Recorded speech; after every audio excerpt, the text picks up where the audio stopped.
is she? I don't know where she is. Where is Savannah? No. Where did you go with her? I know you're not that cruel inside. I'm begging you, Lee. Just tell us. I don't know where she is. This is Lee Rodarte, a man taken into custody for being suspected of kidnapping and killing his co-worker, Savannah Gold. With no ideas of where Savannah could be, the cops knew getting this interrogation wrong could mean they might never catch the killer. What's even worse is that Lee had a foolproof story that was going to make sure Savannah was never to be found.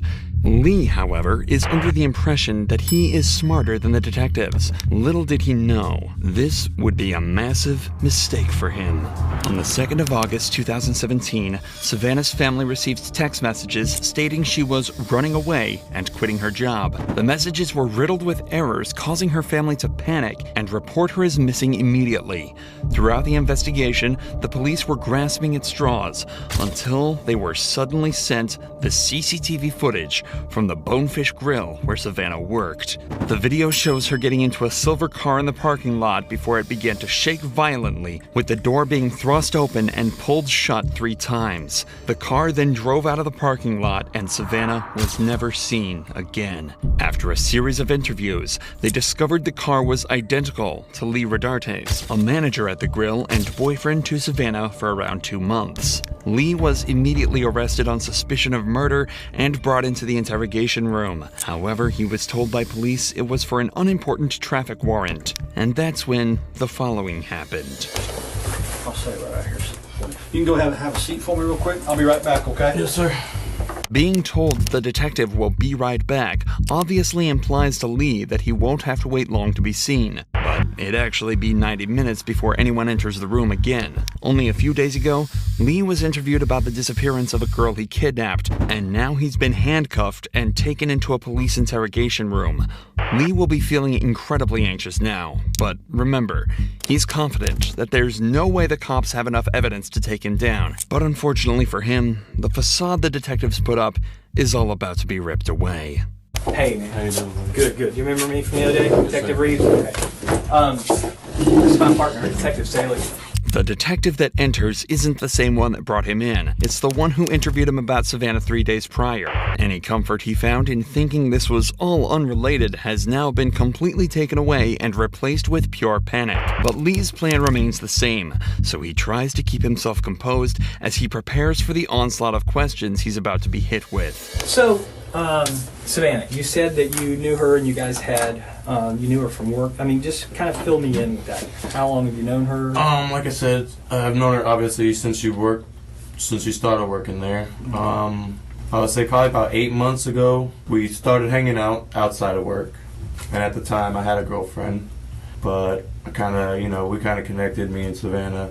So we hung out a little bit here and there. Got pretty close. We come from, I guess, somewhat similar backgrounds, I guess you should say. The question Lee was given was, how long have you known Savannah? A question that surely merits a fairly simple answer. When hit with a question like this, people who have nothing to hide keep their responses short, taking the questions at face value. But people who feel pressured will usually extend their answers to questions in an effort to seem as though they know what they're talking about. Something Lee will fall victim to. So we kind of connected, hung out for a little while. I'd probably say a period of 2-3 months. Okay. And then she started using drugs a lot. I did them with her a couple times, and then she started to get heavy into them. And oh, gotcha. Okay. So I kind of just tried to take a step back and, put things off. And then probably a month or so ago, I saw Savannah at work and she looked healthy again. She gained a little bit of weight. We kind of were talking, here and there. We hung out a couple times. She came over to the house and, we just kicked back, drank a couple beers, watched movies, stuff like that. In total, Lee spoke for over 5 minutes in response to a single simple question, going so far as to detail specific encounters between the pair. Now that the detectives have even more reason to suspect that he may be hiding something, they decide to call him out on something small to gauge his reaction. In the first interview, Lee had told investigators he hadn't seen Savannah in a while. But if the CCTV footage is to be believed, this is a bold-faced lie. And then as we hung out, after a couple of times, she brought drugs over. I told her, I was like, you're doing really good. You can't, you shouldn't be doing it again. I think we moved too fast. Split mutual ways. Mutual. Right. Yeah. And that was the last time that we text. Okay. When was that? Yeah. When was that? It was probably 2 or 3 weeks ago. Okay. Sometime in July. Right. Yeah, and I think that's one of the things you said was that was the last time that you had contact with her. Yes. As far as, I don't want to put words in your mouth, so I mean you correct me. That was the last time time that I texted her. Yeah, text or a phone call or messenger Yeah. or anything like that. 2 to 3 weeks ago. Yeah. Okay. And then the last time, when was the last time you saw her? This is what I was a bit. I didn't tell you the truth when we talked at Bonefish. Okay. Last time I saw her was Wednesday afternoon. Okay. I heard that she has been basically telling a lot of people at work that we hooked up a bunch, like a couple of days before that. Yeah. So I met her in the parking lot at Bonefish When was this? Wednesday afternoon. Okay. Well, do you know what time or about? It was about 5:30. Okay. Without realizing it, Lee has already provided us with enough evidence to assume he's guilty. We know he knew Savannah. He had the same vehicle seen in the footage, and he was present at the scene of the crime when it happened. Remember, Lee has no idea the cops have footage of the event. If he knew about it, he would have tried to provide an alibi that put him somewhere completely different. Unfortunately, though, this isn't quite enough evidence for the cops to get a guaranteed conviction. Instead, they need to push further to try and extract a full confession. Something that will not come easy at all. I parked and I said, hey, can I talk to you for a second? And she said, yeah, what's up? And I was like, I heard you've been saying some things about me and you continuing to hang out, and that we're boyfriend and girlfriend. And she asked me, she said, can I come sit in the car because I just did some heroin and I'm a little paranoid. It was never confirmed that Savannah did do heroin. Nobody in her life mentioned seeing or suspecting she used it. And even if she did, she was headed to a shift at her job as this conversation was taking place. If she was able to do that without getting paranoid, it seems strange she couldn't simply have a chat in the parking lot. So she came and sat in the car, and I explained to her the situation. I told her that servers at Bonefish were coming to me and telling me that you're telling people when you're out that we're boyfriend and girlfriend. And I said, I need you to stop, because for one, it's jeopardizing my job. We agreed to, split, stop talking mutually and just move on. But it was nothing more than that. And she said, I'm going to do what I want. I didn't tell anybody anything. At that point, I got out and I punctured the hole in the tire. And I said, no, stop. And I said, don't do it again, or next time it's going to be worse. It's going to be your windows. At that point, she had her phone in her hand. She got out of the car and walked towards the main entrance from San Jose. Obviously, this entire explanation was crafted to try and create an alibi as close as possible to what actually happened. But the few small inaccuracies are actually glaring windows directly into the truth. We know that Savannah never left the vehicle in the parking lot, and that she drove away with him just minutes after getting in. Lee is unwittingly constructing a mountain of evidence against him in the form of lies that he thinks he's getting away with. And he's not finished yet. And it looked like she was either texting or calling somebody. Okay. Because as she started walking towards there's an entrance to the plaza. She was walking maybe towards this way. Mm-hmm. And I would say an older model Ford pickup, green. Okay. Drove past me and around, and she got in. Okay. How long do you think it was between the time that she got out and started using her phone till that green truck pulled up? Maybe 5 minutes. Okay. So wow. So if she called somebody, they got there in 5 minutes to pick her up? Well, I mean, like I said, it looked like she was going to call somebody, and that's when the green truck came around, and she got in. So she gets in the truck. What happened at that point? They drove back around, kind of looped around a little bit. Which way did they drive? So I guess they exited that way, and at that point, I left. Lee doubles down on the lie, again, thinking that this puts him completely in the clear as he wouldn't have been the last person to see Savannah, but his decisions continue to work against him. Had he decided to stick closer to the truth, he might have been able to argue that he took Savannah somewhere else and then parted ways with her. But without the knowledge of what police have against him, Lee is left simply guessing and forced to make up stories on the fly. This is why it's so important to call a lawyer, innocent or not. In an interrogation, detectives are allowed to both lie and withhold evidence from you, putting you in a very difficult situation where you're at the mercy of their tactics and games. However, the second you bring an attorney into the mix, things get exponentially easier, as police are forced to turn over all of the evidence in their possession so they can put together a fair and sound defense for you. Calling a lawyer isn't just having a wingman at the interrogation room. It's an unlocked door that bypasses almost all of the police's tricks. It goes from them interrogating you to a legal battle. But, needless to say, Lee hasn't called the lawyer and has been left at a disadvantage from the beginning. If Lee was as smart as he thinks he is, he wouldn't have waived this right, and likely would be in a much better position. What happened to your neck? That was self-inflicted, actually. Why? I just have been having kind of a hard time. To your neck? I couldn't. Yeah, I did. And What did you use? a knife. When did you do that? Some time in July.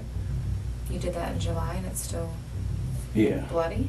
Well, I kind of peeled the scab here and there at work, hitting it on stuff like that. I peeled it last night working. And it was coming off a little bit today, so I peeled that a little bit. All right, let me see. But this was the same night. This one was just a lot worse Yeah. than this one was. Okay. And that was in July? Yeah. Okay. Like a few weeks back. Yeah. Okay. It doesn't take a genius to realize how brazen of a lie this is. Aside from his incredibly unconvincing delivery of his excuses, Lee has no history with self-harm and was reported to have been in good spirits in the weeks leading up to this event. Furthermore, Lee becomes visibly anxious here. Most people have a tell that shows when they're lying or feeling uncomfortable. For many, this is crossing their arms or slouching in their chair, but Lee keeps his posture and position fairly consistent throughout the interview. Instead, Lee is prone to subconscious jittery movements in his limbs. Earlier in the interview, while being caught in his first lie, he bounced his leg repeatedly the entire time. While here, he moves his hand and fingers unnaturally every time he tells a lie. In fact, it's almost comical how perfectly it lines up with the false statements. I met her in the parking lot at Bonefish When was this? Wednesday afternoon. What happened to your neck? That was self-inflicted, actually. What did you use? A knife. It's also interesting to note that the detectives almost certainly noticed these marks just seconds into the interview. The decision to mention it now was a conscious one, done to try and build pressure. Lee would likely have anxiety regarding his last big lie about Savannah exiting his vehicle. Catching him so suddenly in a second lie right after will likely amplify these feelings and cause him to feel even more paranoia as the detectives continue. This is also likely why they immediately flip back to talking about the truck right after. Could you see who the person in the truck was? The truck had fairly tinted windows. I saw a baseball cap. Yeah. You see a guy, girl, white, black? I couldn't really tell if it was a guy or a girl. Okay. I just remember seeing the truck drive and her get in. Yeah. And obviously I'm sitting in the front and the truck drives right past me. Yeah. And I saw a baseball cap through the passenger window. Okay. But So did it seem like she knew the person? I mean, she got right in. Lee, why didn't you mention this before since we've been looking for this girl? I mean, don't you think that information I mean, is it important? definitely does. And I regret obviously not saying anything before. So when I come up and talk to you yesterday, I'm not threatening. I'm just I'm talking to everybody up there. What? Why? Well, I just I freaked out, to be honest with you. I mean, This girl's missing? yes. Okay, but you know she's been missing. I mean, you had to know. I mean, something. obviously, I was the last one to see her, so Yeah. I was a little bit scared at that. And How do you know you just said you weren't the last one to see her? You just said Somebody in a truck. Well, I mean, the last one to see her at Bonefish. Okay. That the last one she's heard from. Right. I had contact with that anybody knows of. Sure. The detective knows he's starting to catch Lee on the back foot, so decides to keep the pressure up. So where's Savannah right now? I don't know. Where would I find her? I don't know. That's my prime objective, is to find her. Definitely. And here's a couple reasons I need to find her. One is I'm hoping that she's still alive. And that's really, I really do, I'm holding out for that. And if she's not alive, then I think she and her family are due that knowledge. I think they need some closure. So where is she? I don't know where she is. Where is Savannah? I don't know. I need to know where Savannah is so I can don't let know her family where know. she is. You don't know because you had something done with her and you weren't involved in that part? I don't know. Tell me something. What can I work with? I told you the last time I saw her. But that's not true because we have proof. We have proof. And that's why we're sitting here, Lee. At this point, we need this for her. I mean, I look at that little girl and I think of my little girl. My little girl who's her age. That's who I think about. That was my little girl. I couldn't imagine. I don't care what she said about you or whatever, but my little girl is that age. Maybe And you're not telling the truth. Maybe something gets out of hand in the car. I didn't do anything. Okay, you didn't do Okay, anything, but she was okay. in your car. She never got out of your car. She never got- got out of your car. Lee? This is where the true genius of these detectives start to shine. The initially quiet female detective suddenly starts to speak up. The male detective had a very deadpan, professional demeanor throughout the interrogation, so having that suddenly contrasted by a vulnerable, emotional-looking person being thrust in front of him will likely come as even more of a shock to him, especially as she starts to become more emotive and even starts to beg him. She never gets out of that car. And you drive off. She never gets out of that car. There is no green truck. And that's not right to her. We're fact finders, Lee. I don't have anything personal against you. No, not at all. I mean, it's We're over. just fact finders. tell us We're what just happened. doing Where our is she? job.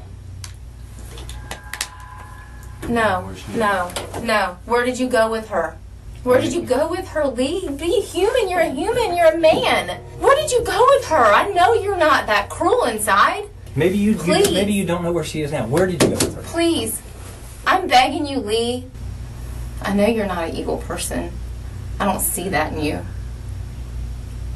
I don't see that in your history. I don't hear those things about you at work. Is she still at your house? No. Okay. Is she still in your car? No. Okay. Well, then where is she? What was going on in the back seat? For the doors to be kicked open. She kicked open that door 3 times, Lee. She kicked it. We saw it. And you know I'm not making it up because I wouldn't know this because I wasn't there unless we had video of it, correct? Yes, correct. I'm not trying to trick you. I'm just a fact finder. I mean, she was upset. She tried to slap me. I slapped her. She went to get out. I grabbed her around her waist and said, "Where are you going? Why are you hitting me?" She calmed down and we left. Why would she leave with you after that? Why would she? I mean, we've gotten arguments plenty of times where she says she doesn't care what happens or anything like that. All right. Sometimes people do wrong things, right? Some people make mistakes. It's what you do afterwards. I got a family that needs closure. They are now coming to the reality that she's no longer with us. Do you want people to remember you as a guy who said, okay, look, I'm going to do the right thing? Or do you want your family and everybody else to think that you're some evil, heartless person who won't tell us where she is? I don't think you're that kind of guy. I don't think you're evil. Just tell us where she is. Closure for her family. She was hitting me. She wouldn't stop and I squeezed back. I just squeezed her hard. Stop. You squeezed her around her neck or around her neck? She just wouldn't let go. I didn't let go. Where is she now?